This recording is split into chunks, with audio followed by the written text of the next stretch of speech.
우리가 정오 예배 가운데 계속해서 고린도 전서를 나누고 있습니다. 고린도 전서 13장은 신약 성경 가운데서도 가장 빛나는 지점 가운데 한 지점이죠. 우리에게 많은 노래와 또 정말로 이 고린도전서 13장의 말씀 자체를 우리가 많이 접했을 것입니다.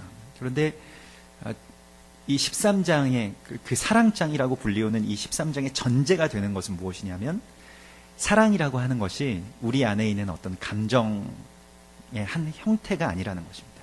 우리 안에 원래 있는 감정의 한 형태가 아니라 이것은 주어지는 것이다 라는 것입니다. 그래서 이것은 신령한 은사라고 표현하고 있습니다. 그래서 12장 그 마지막 절에 보면 너희는 더욱 신령한 은사를 사모하라고 말씀하십니다. 그것은 뭐 방언이나 예언이나 병 고치는 그 은사와 같은 은사라는 것이에요.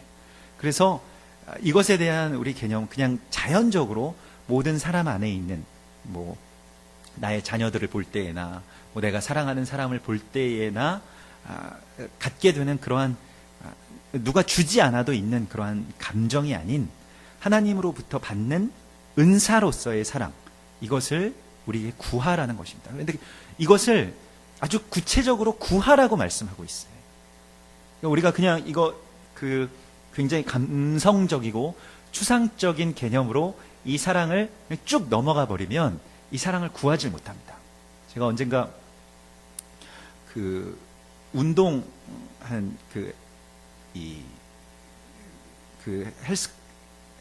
헬스 트레이너를 한번 만난 적이 있는데, 뭐 되는 대로 막 뭔가를 이렇게 막 들고 있으니까 그 헬스장에 있는 헬스 트레이너가 저에게 와서 지금 이 운동이 뭘 위해서 하는 건지 아시냐, 그러니까 어떤 근육을 위해서 하는 건지를 아시냐. 그래서 모른다고 했더니 그러면 운동이 안 된다는 거예요. 몰라도 그냥 들면 되지 않냐고. 절대로 그렇지 않다는 겁니다. 그래서 그림을 그려줍니다. 이 운동을 하면 뭐 승모근이라고 하는 어떤 근육이 발달하게 되는데, 그 근육은 뭐 이 뼈 뒤에 있는 그 견갑골과 무엇 사이에 끼어 있는 근육이다. 그렇게 아주 자세하게 설명해주고 뭐 손가락으로 뭐 이렇게 짚어주기도 하고. 그래서 바로 이 지점에 요만큼의 근육을 위해서 지금 이것을 드는 것이다 라고 설명을 해줍니다. 그래서 그리고 한번 들어보시라고, 그 근육에 집중을 하고 들어보시라고 해서 그 근육에 집중을 하고 들어보니까 다르더라고요. 움직임 자체가 달라집니다. 내가 이전까지 운동하던 그 움직임과 아주 미세한 차이가 있는데 거기에 바로 그 근육이 발달되는 것을 느끼고 실제로도 그렇다는 거예요. 그래서 오늘 고린도전서 13장에서 그냥 사랑하면 굉장히 뜬구름 잡는 이야기고 그냥 감정적인 이야기고 그냥 뭉근한 그런 이야기처럼 들리는 것을 바울은 굉장히 구체적으로, 그리고 이것이 실제의 우리 삶에서 어떻게 나타나느냐, 바로 어느 지점에 사랑이 있으면 내 삶이 어떻게 되느냐 하는 것에 대해서 우리가 알기를 원한다는 것입니다. 이걸 알아야 구할 수가 있는 것입니다. 이걸 모르면 그냥 사랑, 저 사람은 참 사랑이 많아, 그냥 나는 좀 사랑이 좀 부족해, 그런 정도로 구하지도 못하고 또 몰라서 거기에 대해서 반응하지 못하는 경우가 많이 있다는 것입니다. 그러므로 우리가 지금 가장 각별하고 최고의 은사를 구해야 되는데, 이것은 구해야 되는 것입니다. 구하라 너희에게 주실 것이오 라고 말씀하셨는데, 찾으라 그러면 찾을 것이요, 문을 두드리라 그리하면 열릴 것이라고 말씀하시는데, 뭘 구해야 되는지, 뭘 찾아야 되는지, 또 어떤 문을 두드려야 되는지를 우리가 알아야 되겠죠. 그래서 고린도전서 13장의 말씀이 우리에게 더욱 귀한 것입니다. 그래서 우리가 어제 이제 4절까지 만나는데, 대전제는 이제 사랑은 구하여야 되는 은사와 같은 것이고, 또한 사랑은 무엇을 하는 것보다는 안 하는 것에 초점이 맞춰져 있다는 것입니다. 무엇이 되는가보다는 되지 않는 것에 초점이 맞춰져 있다는 것입니다. 무엇을 주장하고 무엇을 세워나가는 것보다는 무엇을 세워나가지 않고, 그리고 무엇을 주장하지 않는 것에 초점이 맞춰져 있다는 것입니다. 그래서 오늘은 이제 그 5절의 말씀을 보시겠는데요. 사랑은 무례히 행하지 않는다 라는 말씀이 있습니다. 사랑은 무례히 행하지 않는다는 것이에요. 우리가 사랑을 하게 되면 사랑을 하는 사이라고 한다면 뭐 부부든 뭐 형제 자매든 아니면 자녀와 그 부모의 관계이든 사랑하는 관계가 되면 될수록 어떻게 돼야 되느냐? 예의가 있어야 된다는 것입니다. 무례함이 없어야 된다는 것입니다. 친밀하면 친밀할수록 가장 친밀한 관계일수록 가장 큰 예의가 있어야 된다는 것입니다. 그래서 시편에서도 보면 여호와의 친밀함이 그 경외하는 자에게 있으며 라고 말씀하고 있습니다. 그러니까 하나님이 너무 친밀하다는 것은 익숙하다는 것으로 들어가면 안 되는 거예요. 하나님이 너무 친밀하고 매일 하나님께 예배하고 우리가 매일 하나님 만나고 하나님 늘 동행하니까 너무 쉬워. 너무 쉬워서 뭐 하나님 앞에 나아가도 두려움이 없고 떨림이 없다면 그것은 친밀함이 아닙니다. 오히려 멀어지는 것이죠. 그러면 그 친밀함은 어떤 것이냐? 그를 경외하는, 그 경외하는 가운데로 나아가는 것입니다. 더 두렵고 떨리는 마음으로. 알면 알수록. 하나님 예전엔 잘 몰랐을 때는 그저 하나님에 대해서 그냥 하나님 참 좋은 분이시구나 하는 정도로 느꼈는데 하나님을 알면 알수록 하나님께 더 가까이 근접하면 근접할수록 두려운 마음들이 듭니다. 그래서 나중에는 어떻게 되느냐? 하나님 앞에 나아갈 때 저는 정말 죽게 되었습니다 라고 고백하게 됩니다. 그것이 이사야였고 또한 그것이 사도 요한이었습니다.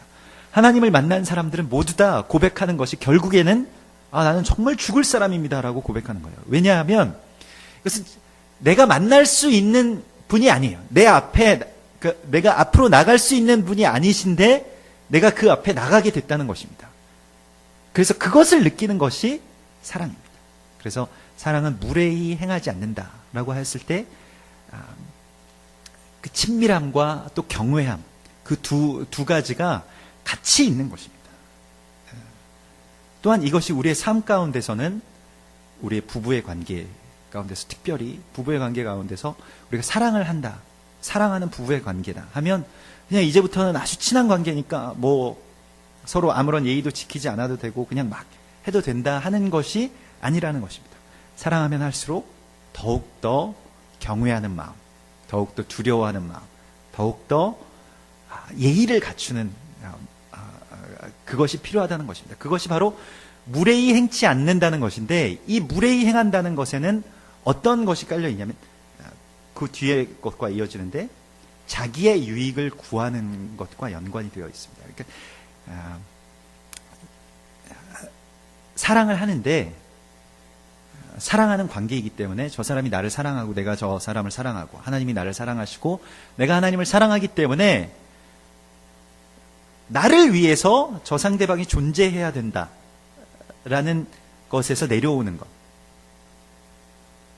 것이 바로 자기의 유익을 굳이 아니하는 사랑입니다. 하나님과의 관계에서도 마찬가지인데요. 하나님이 날 위해서 존재해야만 한다. 물론 맞는 것입니다. 하나님은 우리를 위해서 당신의 아들을 내어주실 정도로 사랑하십니다. 그러나 진리는 내가 하나님을 위해서 존재하는 것입니다. 하나님이 날 위해서 존재하는 것이 아니죠. 그 신앙에만 머물러 있는다면 우리는 아주 초보적인 어린아이에 머물러 있는 거예요. 오늘 고린도전서 13장에 사랑을 모르는 사람은 어린아이와 같다라고 이야기하는데 어린아이의 신앙은 무엇이냐면 하나님이 나를 위해서만 있고 나의 유익, 나의 평안을 위해서만 계시기 때문에 내가 뭔가 고생하거나 아니면 나에게 뭐 고난이 따라온다거나 나에게 내가 바라지 않는 일들이 내가 이해할 수 없는 일들이 생겼을 때에는 하나님의 사랑이 내게서 멀어진 것처럼 느낀다는 것입니다. 그러나 사랑은 그러한 것이 아니에요. 사랑은 자기의 유익을 구하지 않고 그 대상의 유익을 구하는 것입니다. 그래서 무례히 행치 않는 것입니다. 그리고 또한 성내지 않는 것이에요. 그러면 이렇습니다. 우리가 사랑하는 관계에 있어서 가장 취약한 부분이 바로 이 부분인데 내가 어떤 사람을 사랑하면 그러니까 일반적인 사랑이 많은 사람, 지금 고린도전서 13장에서 말하는 사랑 말고 일반적인 사랑이 많은 사람들이 대부분 상처를 많이 받습니다. 성낼 일이 더 많아요. 왜 그럴까요? 내가 이만큼 사랑을 하는데 저 사람들은 나에게 그러한 보상을 해주지 않아요. 내가 이만큼 교회를 사랑하고 이만큼 저 사람을 사랑하고 이만큼 뭔가를 해줬으면 나에게 저 사람도 이만큼 해줘야지. 내가 이만큼 해준 것에서 항상 다들 부족해. 그러므로 나는 항상 상처받고 항상 어딜 가도 서럽고 자기 연민에 빠집니다. 그게 딜레마입니다. 그래서 그냥 사랑 없이 살고 사람들이랑 관계없이 살고 사람들을 피해서 살아가지만 그러나 자신 안에 있는 성품에서 우러나오는 어떤 사랑, 거기에서 항상 실망하죠. 그런데 그 사랑의 초점이 어디에 맞춰져 있느냐? 상대방의 반응에 초점이 맞춰져 있다는 것입니다. 여러분, 사랑은 상대의 반응에 초점이 맞추는 순간 화가 납니다. 내가 사랑이 많으면 많을수록 화가 나요. 그러나 사랑은 예전에 사랑의 기술이라는 책을 쓴 그 에릭 프롬이 쓴 글에 의하면 사랑은 그 대상을 목적으로 하지 않는다는 것이에요.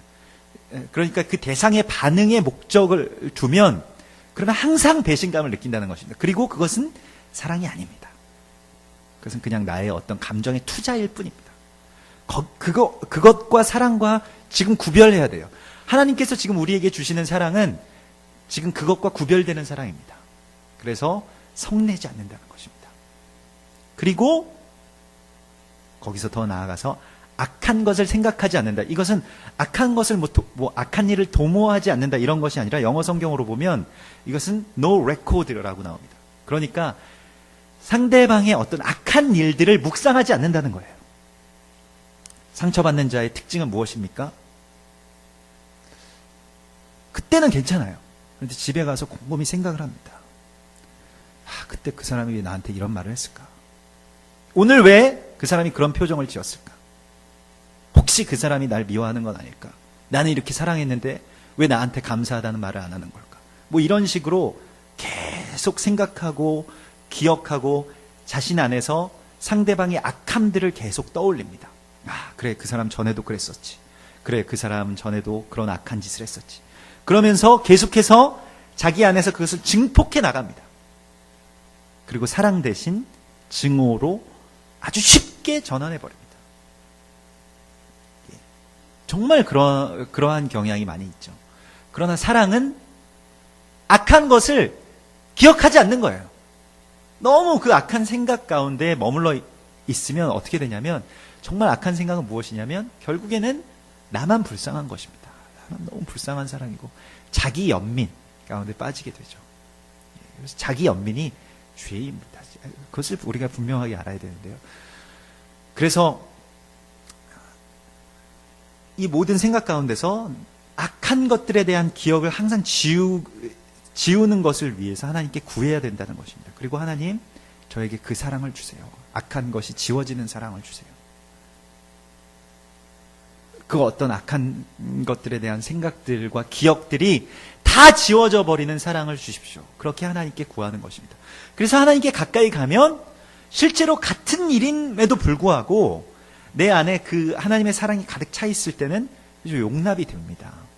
그런데 그것이 메말랐을 때, 하나님과의 관계가 더 멀어졌을 때는 어떤 같은 일임에도 불구하고 내가 다르게 반응해요. 그런 일들이 아주 비일비재하죠. 그래서 악한 것을 it keeps no record 라고 말합니다. 상대방의 어떤 잘못에 대해서. 다른 사람들이 실수할 수도 있죠. 다 완전치 못하죠. 다 또 문제가 있는 사람들이죠. 별별 사람들이 다 있죠.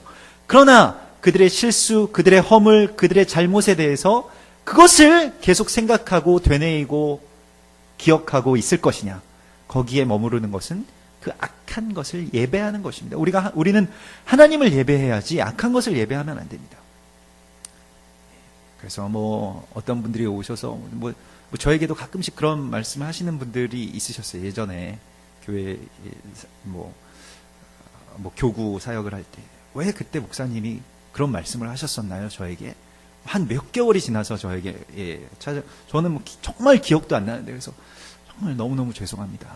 제가 사실은 기억이 나지 않는데 아마 그런 어떤 의도였는지도 기억이 나지 않습니다. 근데 거기에 이제 매여 있던 분들이 있으세요. 그래서 같이 기도하고 그것은 그냥 매임일 뿐이다. 거기에서 우리가 빨리 풀려나자. 그래서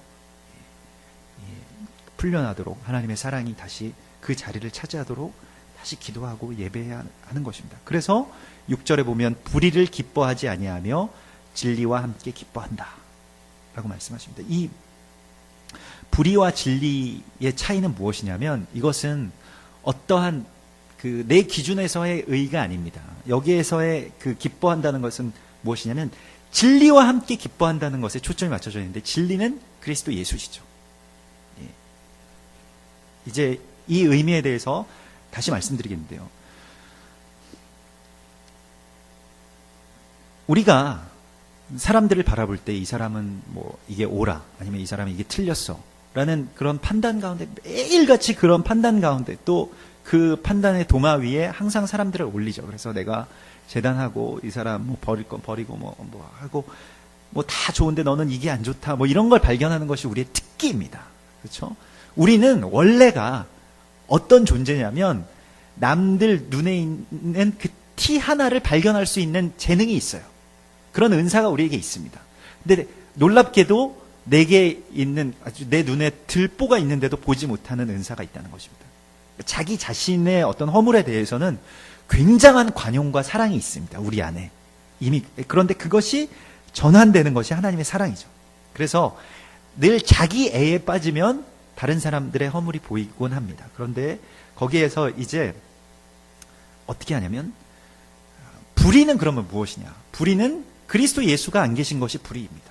그러니까 여기서 불의와 진리의 차이는 우리가 생각할 때 우리가 생각할 때의 옳은 것과 옳지 않은 것의 차이가 아니에요.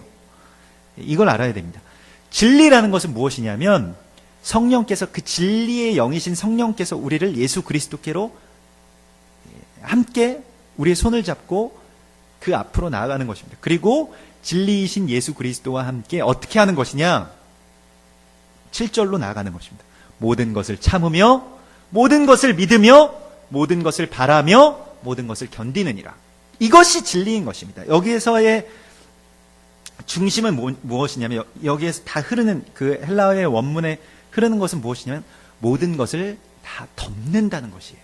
이것이 진리라는 것입니다. 우리가 생각할 때 우리는 그것이 알고 싶다, 그 진실을 알고 싶다 해서 뭐가 잘못되고 그 사람의 어떤 잘못된 점들을 막 들춰내는 것이 옳은 일이라고 생각하는데, 오늘 주님께서는 우리에게 이렇게 말씀하십니다. 진리와 함께 가서 덮어주어야 우리가 기뻐할 수 있다는 것입니다. 사람에게 다 허물이 있죠. 사람에게 다 공과 가가 있습니다. 어떤 사람도, 어떤 목회자도, 어떤 교회도 완벽하지 않아요. 다 잘못이 있고, 다 허물이 있고, 다 벗겨보면, 그리고 다 그 안에 속내를 들여다보면 거기에 저주할 만할 것이 있을 것입니다. 그러나 진리는 무엇이냐? 아, 그 교회는 참 안 좋은 교회다. 아니면 그 목회자는, 또 그 사람은 참 악한 사람이다 라고 하는 것이 아니라, 진리는 무엇일까요? 그리스도 예수께서 그곳에 계시면 그것이 덮어지고, 그것이 참아지고, 그것이 견뎌지고, 그리고 기쁘게 된다는 것입니다. 이것이 사랑이라는 것이에요.